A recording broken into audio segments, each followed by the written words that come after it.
Welcome. I'm Susan Malone from All Souls School. I'm the assistant director here, and I'd like to introduce our panelists who are all part of the admissions process. First of all, we have Dr. Jennifer Vest, our director, who you will hear from shortly.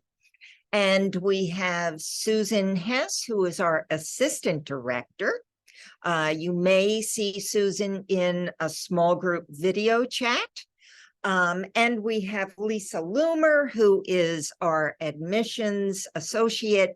Lisa and I work very closely together, and we have the joy of looking at all of your videos of your kids. And anyhow, this is our team. Let me tell you what the purpose of this presentation is. It's actually twofold. One is to learn all about All Souls School, our history, our philosophy, pedagogy, curriculum development, and basically the ethos of the school. And secondly, to share our admissions process with you and take you through each of its elements. While there's no Q&A, this session is being recorded and will be posted on our website so that you can refer back to it if you still have questions. And if you have questions that are not answered in this presentation, please feel free to email me directly. Excuse me. Or if you haven't had your small group video chat yet, you can always ask questions at that time.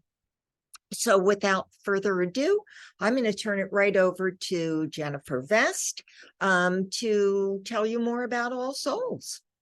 Jennifer? Thank you so much, Susan.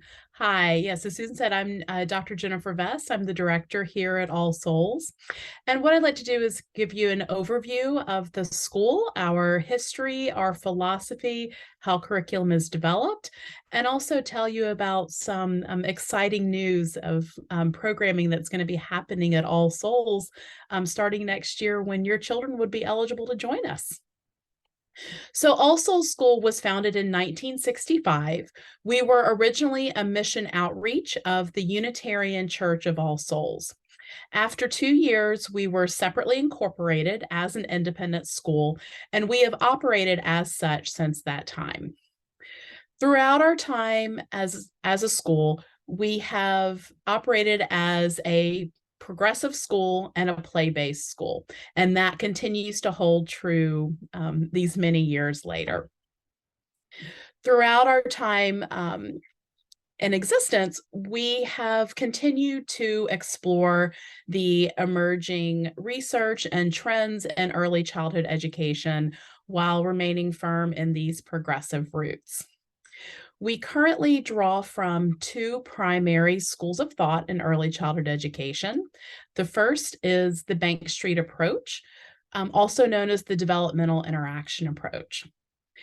The key phrase or the key word in that approach is development. Our teachers are experts in child development, and especially with the specific age groups in which they work. Our teachers have a deep understanding of what the developmental stages are of children as they're progressing through that school year, but also that development is an individual process for every child. So our teachers develop their classroom environment, their curriculum, the activities they do with children, and the materials they use with children based on developmentally appropriate expectations for that age group. But they also carefully observe and document each child's individual development and ensure that the child is being supported both in their strengths and also areas of development that are continuing to develop. The second aspect of our program that we draw from is the Reggio Emilia approach. Reggio Emilia is a small town in northern Italy. And after the end of World War II, a group of parents came together and decided that having lived through the horrors of war, they wanted to build a more peaceful environment for their children to grow up in.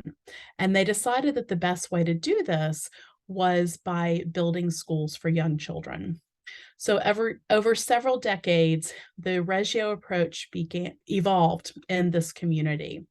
In the early 1990s, Newsweek did a series of articles on the best schools in the world, and they named the preschools of Reggio Emilia as the best early childhood programs. So, of course, everyone wanted to know what's happening in this small little town in the northern region of Italy. A group of American educators went to visit Reggio and during that time, and the director of All Souls School, who was here then, was in one of those first groups to visit. She was very much inspired by what she saw happening in Italy, but also saw a lot of commonalities with what was already happening at All Souls. So she brought back her enthusiasm, her ideas of what could be incorporated into what was happening at All Souls by these further inspirations from Reggio Emilia. So since that time, our our teachers have studied the Reggio Emilia approach. We've made a concerted effort to send our teachers to Italy to have opportunities to spend time in these schools, learn from the Italian educators, and thinking about our unique New York context, what can we incorporate from the schools of Reggio that aligns well with All Souls approach? Um, Another aspect of our curriculum that follows from both the Bank Street and Reggio approach is emergent curriculum. So, emergent curriculum is curriculum that emerges from the interest and the experiences of the children. As I mentioned before, our teachers are expert observers and documenters of children's learning. The teachers use these insights that they gain into children's development and interest to develop curricular projects that happen in the classroom. What's wonderful about this approach is that every year, new ideas are being explored in each classroom. And these ideas have come from the children themselves, whether it may be their experiences outside of school, something that's happening within the play of the children inside the classroom, or a wonderful idea that the teachers have gathered and inspired from the children that they want to introduce to the children.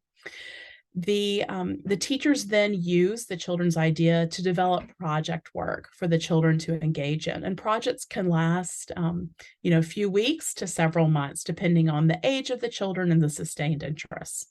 It really takes a special teacher to be able to develop curriculum in this way, and our All Souls teachers truly are experts in following the lead of the child, being a guide in learning, and being a wonderful model of sustained curiosity and learning as an adult, as they model for children how to be engaged, how to be excited about learning, and how to continue to grow as a learner throughout their life. One aspect of All Souls that is unique is that we are not only a nursery school, we are also an independent school. We are members and accredited by NYSACE, which is the New York State Association of Independent Schools. And as an independent school, first we are governed by a board of trustees, and we also work to both sustain our program and think about the future through targeted strategic planning.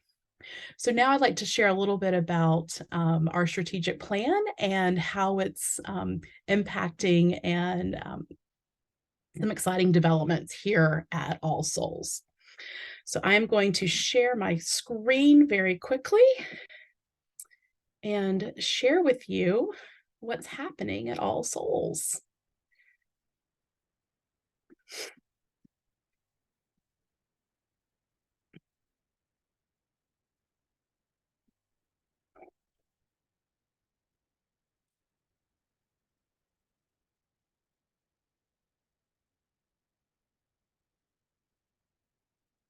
Thank you for your patience.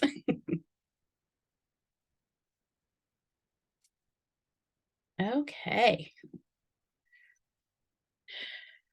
So as I said, we are very much committed to our pedagogy and how it has evolved at All Souls. So the primacy of play, the connection of teachers to students, monitoring children's development, the teacher being a learner next to the child, the teacher bringing the outside world into the classroom to support children's interest, children having engagement with many different types of materials. This is an idea from Reggio called the 100 languages. So bringing lots of different types of materials for children to use and to engage in the classroom is something we're committed to. And ensuring that children are working collaboratively together, knowing that engaging with peers can often bring as much learning as engaging with an adult. So one of the goals in our strategic plan was to honor this and to ensure that the school's focus on the primacy of play for young children continues to guide our programmatic decisions. So we have really committed to being play-based and being a progressive institution.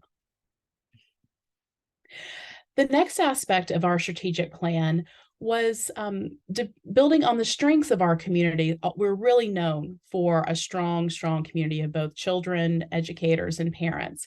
But for our community to become even more inclusive than it already is and better interconnected.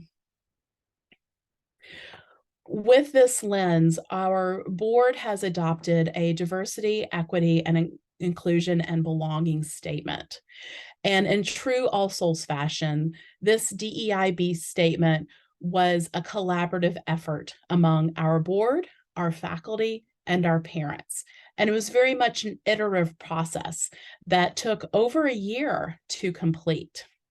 And where we came, in our statement that was adopted at the end of May in 2021 was a statement that really affirms who we are, recognizes the wonderful work that has happened at All Souls for many decades, recognizing the diverse and inclusive environment that we already are, but not resting on our laurels and really wanting to continue to be even more diverse, be even more inclusive than we already are.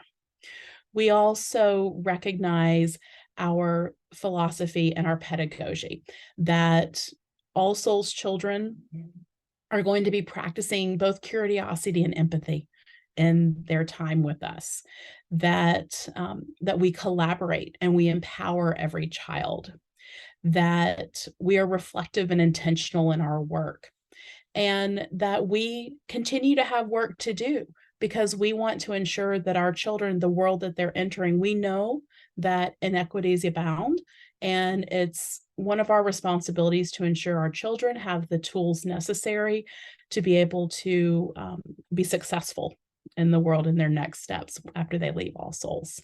So I encourage you to take a look at our DEIB statement that's located on the All Souls School website. Another goal from our strategic plan was analyzing our facilities and our programming. As I stated, we are located within the building that we share with the Unitarian Church of All Souls. We are a tenant within that space. As part of our strategic plan work, our board was able to secure a long-term lease with the church and to acquire additional space in the church for us really to grow as a program and offer more to our current families and to future families. So we're calling this initiative Room to Grow. One of the first things that we did this summer was we wanted to ensure that our spaces were connected throughout the building. So we have the B level, which is our entry floor, which is now that was a shared space, but is now going to be a primary school space to be a warm and welcoming entry point for the school. We have space in the cellar, the C level, that I'll show you in a little bit. That's going to be our art studio, our atelier space. The church has their offices on the first floor, and then the second, third, and fourth floors are classroom spaces, and the fifth floor takes us out to our beautiful rooftop playground. So our new climbing the rainbow scheme, going from the sea level all the way up to the fifth floor, brings unity to the building throughout, connects our spaces on each floor, and also, as we've already found, gives children wonderful guides as to, which space they're on. Many of our children say, my class is on the blue floor, but my brother's class is on the yellow floor. So they're finding connections through these colors and through these spaces as they're climbing the rainbow. This past summer, we did a complete renovation of our fourth floor. Our fourth floor is the floor where our new children begin. So these are our 2-year-old classrooms and our young threes class. So we had a complete renovation of the 4A and 4B classrooms. We also built a third classroom on this space. Currently, right now, so fall 2022 and early winter 2023, we are doing a complete renovation of the B level, our entry level into the school, and the C level, which is, as I shared it before, which is one space down. This is one of the reasons why we are waiting until January and February to give you a tour of the school. We want you to see it at its best. So on the B level, we will have our administrative offices, our beautiful reception area. There will be a children's library. There is a multi-purpose room for both adult meetings, as well as a space that we can use for programming for children. And we also will have a beautiful chapel space that's being renovated for programming for children under the age of 2. And then on the C level, as I mentioned, we have a beautiful art studio. We're building a child's bathroom and garden. So lots happening right now. I wanted to show you one rendering of the art studio or the atelier.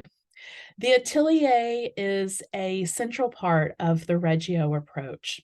It is a space separate from the classroom where teachers can bring the children to work on collaborative art pieces, large-scale art pieces, and have access to a wide variety of materials that just can't be stored in the classroom.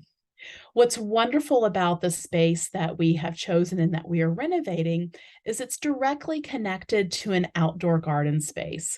So our children will be able to move freely through the sliding glass door to work indoors, to work outdoors, to bring nature into their artwork, into their studies, and take their artwork outside, maybe to work, to paint outdoors or other things. So we're really excited about having this dedicated space for children to truly be able to explore the 100 languages of children.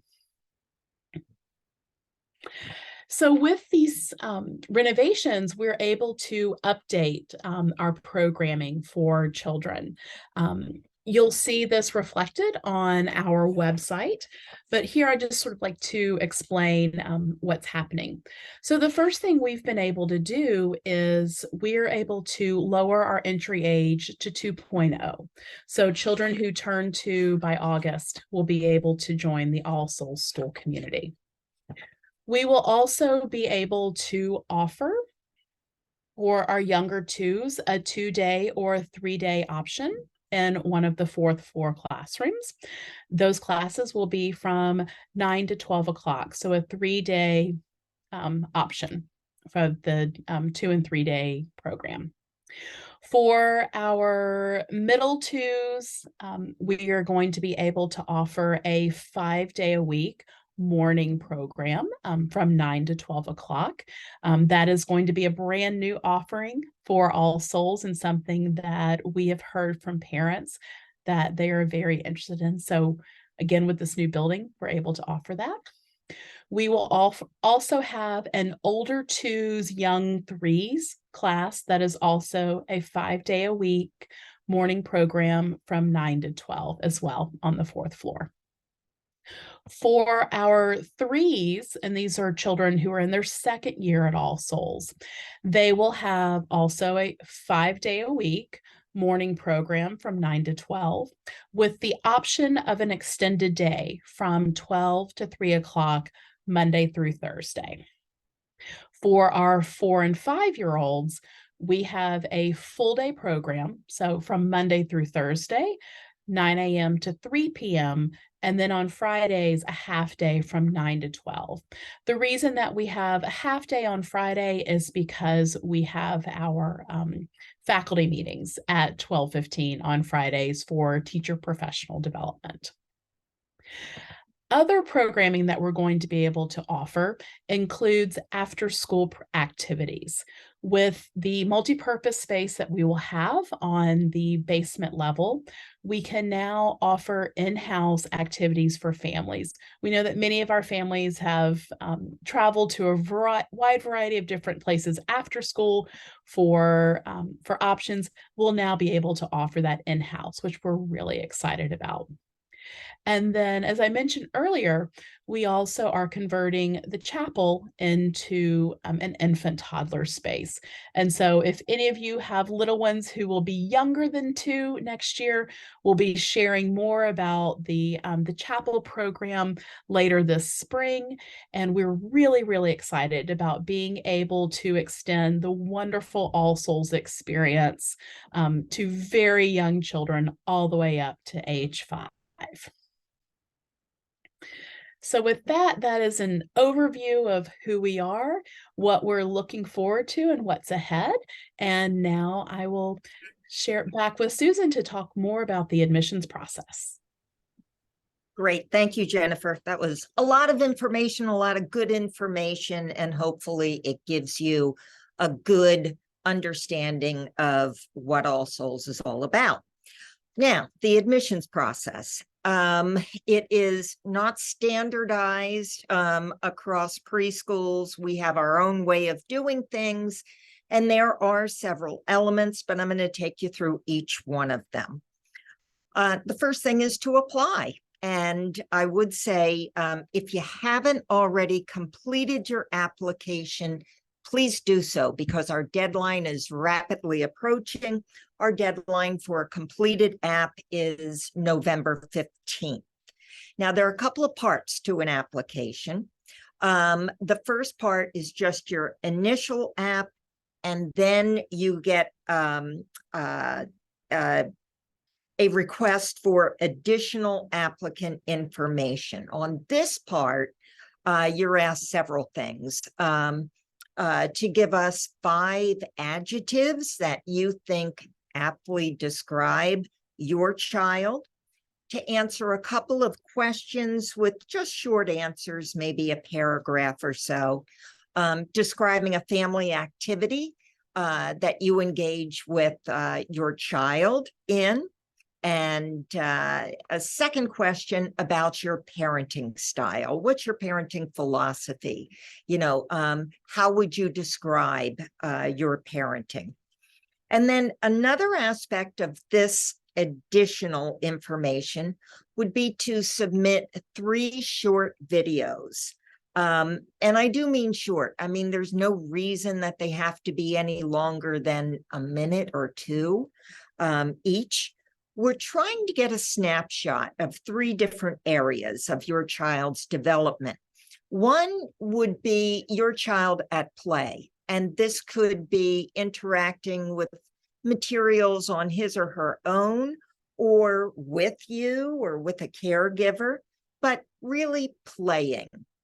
A second one would be gross motor development. So that might be, it's your child in action. Could be walking, could be running. It could be scooting on a scooter, climbing steps at the playground. Any of those things are certainly fine. We just want a snapshot of where your child is in that development. And the third is language, or as I call it, your child in conversation. And parents have come to me and said, my child is not even 2, and I wouldn't really call him a conversationalist. Don't worry about that. We know that. We know where kids should be at different ages and stages of development. But if you could just give us a glimpse of whatever language your child has at the moment. And it could be just, one word answers. It could be something that just shows their receptive language. That's fine. We know that kids at these young ages are changing rapidly. So whatever you submit today could be outdated in 2 weeks.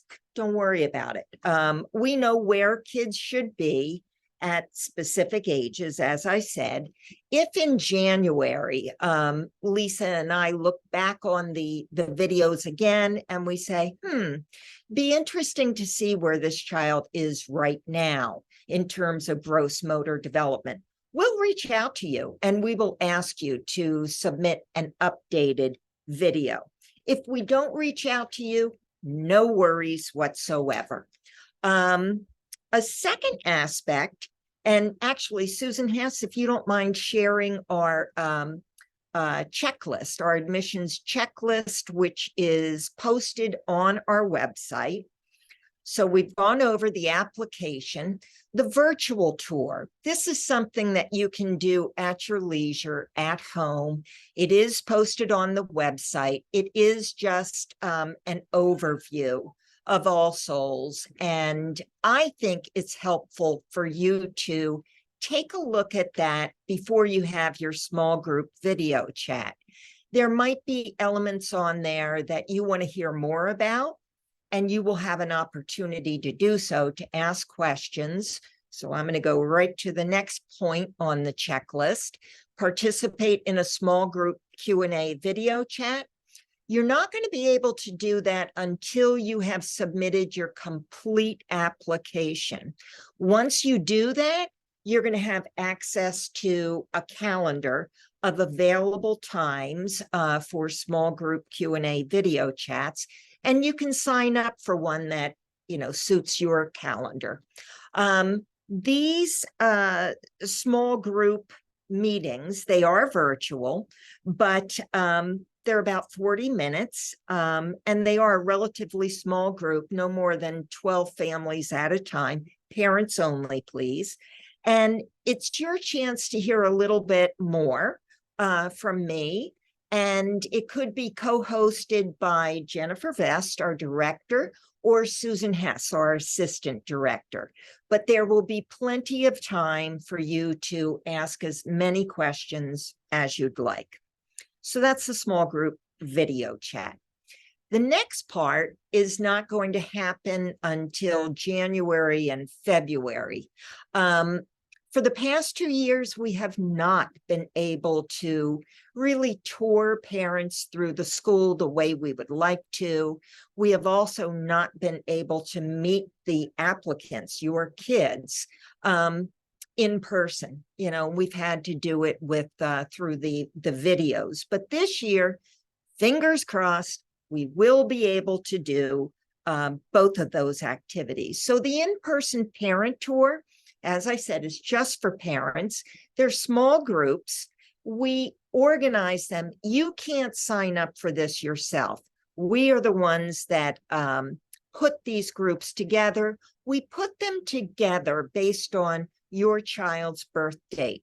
My goal there is to have a like group of parents in terms of their kids' ages, so that when I take you through the school, I can really give you a customized tour, and we can have kind of the long view of your child at All Souls, not just visiting the initial class, but really projecting out over the next 2 or 3 years, however long your child is staying with us.